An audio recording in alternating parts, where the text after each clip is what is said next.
Hey everyone! Today we're going to explore a powerful idea that can change the way you attract women, especially as you get older.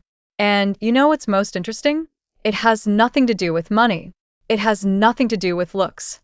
And it definitely has nothing to do with those cheesy pickup lines you find all over the internet. The truth is, two simple words can activate something much deeper in the female brain, something that triggers emotional connection points that most men don't even know exist. And look, I'm going to tell you exactly what these words are. I'll explain the reasoning behind it. But there's a detail that almost no one notices, and it's exactly this detail that separates the men women forget from the men they can't stop thinking about. Stay with me until the end because this can completely change the way you communicate. Here's something worth understanding. After studying thousands of interactions between men and women, one pattern stands out again and again. The men who attract the most aren't necessarily the best looking or the richest. They're not the ones with the flashiest cars or the loudest confidence. They're the ones who master one simple thing: direct emotional communication. While most men are spinning their wheels in empty conversations, trying to please, trying not to offend, tiptoeing around what they actually feel, the men who really stand out do something radically different. They use two words that act like anchors for the entire interaction. And here's the thing about getting older. A lot of men think age works against them in this game. They think younger is always more attractive, that time is running out, that they need to compensate somehow. But that's backwards. Age brings something younger men simply don't have yet: the ability to speak with certainty instead of hesitation. And certainty, more than anything else, is what these two words are built on. Word one. I want. It sounds too simple, right? Just two words. But listen closely to what actually happens in someone's mind when a man says, I want, with clarity and confidence. First, he's taking full ownership of his own desires. He's not asking for permission. He's not testing the waters to see if it's safe to have a preference. He's not softening it with five qualifiers before he gets to the point. He's being direct. Here's the psychology behind it.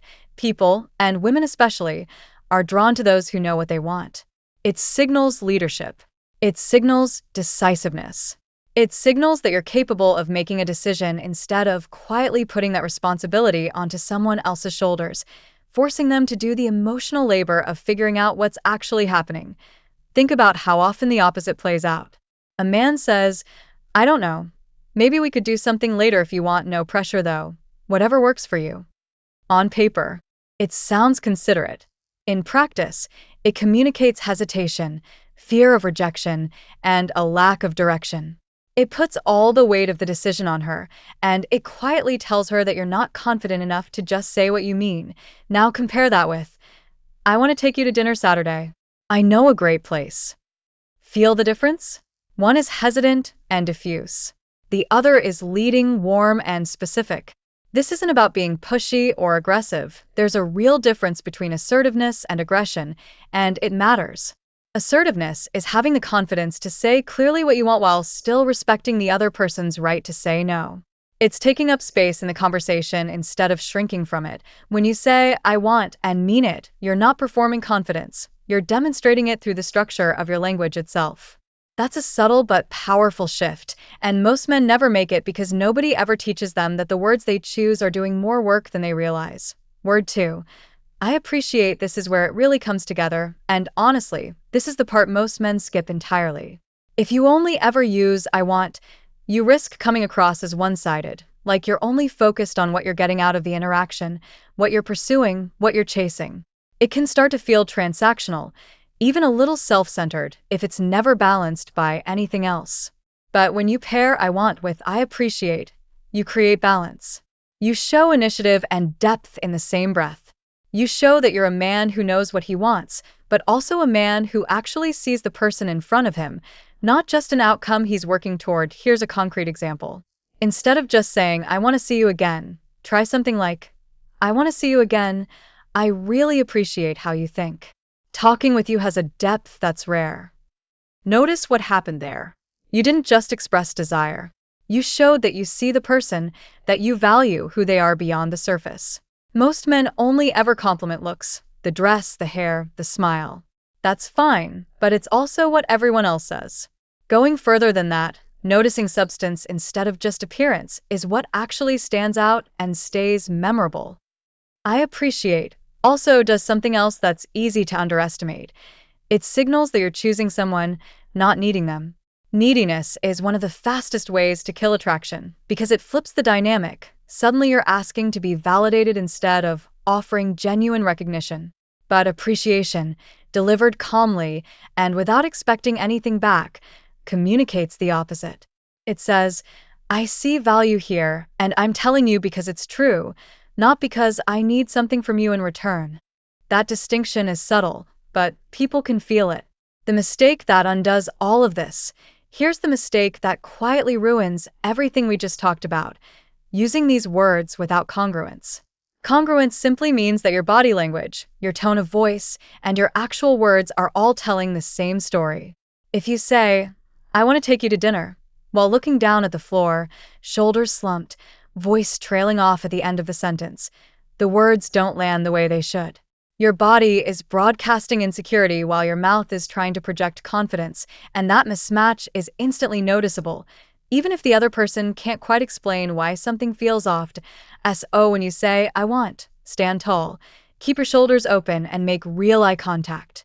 Let your posture match your words. And when you say, I appreciate, slow the pace down. Don't rush through it like it's a line you memorized.